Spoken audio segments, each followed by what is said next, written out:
Madam Speaker, Honourable Moyo has requested me to give an update on the disbursements of funds for the refurbishment of the National Sports Stadium.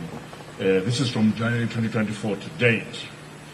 The engagements with the Ministry of Sports, Recreation, Arts and Culture indicated that to date only $6.75 million of work has been contracted.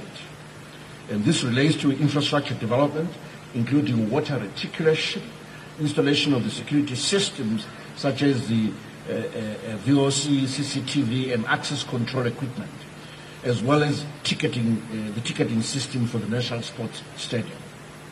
Out of this amount, the total value of work done and certified amounts to $3.8 million, which has since been paid for in full. They now turn to the schedule